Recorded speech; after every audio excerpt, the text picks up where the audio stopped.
we were on a landing craft infantry, which was a medium-sized landing ship. They had them for tanks, they had them for infantry and so forth.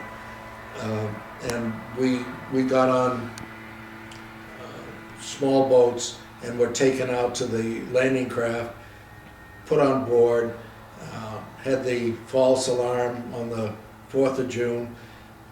The 5th of June, we steamed out, and I was asleep for about, I don't know, 2 or 3 hours when somebody woke me up and said, you're going to have to go on guard duty up in the bow of the ship.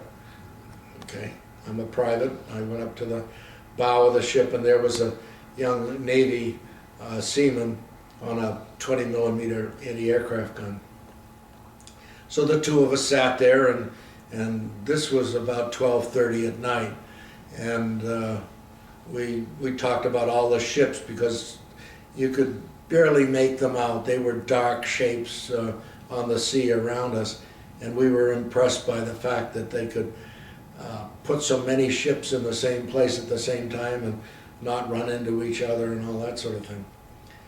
But all of a sudden we heard this, started out as a rumble, and it got louder and louder and louder, and the stream of airplanes came over our section of the ships, and we could look up 500 feet. They were very low, and look up into the airplanes. The door was open on one in particular that I focused on, and the light was on, which seemed strange to me because I thought that it would affect their night vision.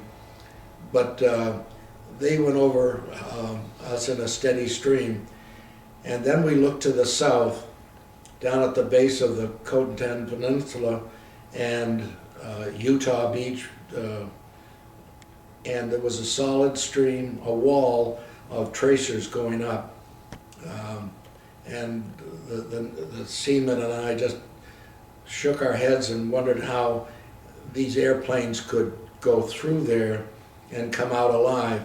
And it was a very sobering moment. You must have been quite close to the coast then to be able to see the firing. Oh, it was 25 miles away. Oh, you could still see it that far away. Oh yeah, the tracers, it looked like they were firing all tracers. Normally we would fire 4 rounds of regular ammunition and then one of tracer, but I think that it looked like the Germans were firing solid tracers. But in any event, you could see very clearly where they were headed, and they excuse me, they had gone out to the west and then swung around and came in across the peninsula and dropped just behind what we know now as Utah Beach. But years later, a friend of mine who also got a battlefield commission with the 82nd Division told me when I mentioned that I had seen his plane go over,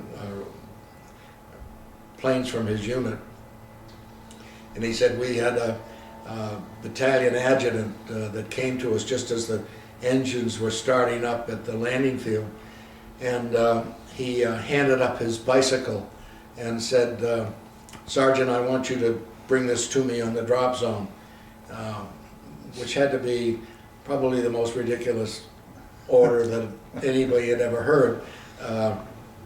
Jumping out with your equipment was bad enough, as it turned out, but to hold onto a bicycle was completely stupid.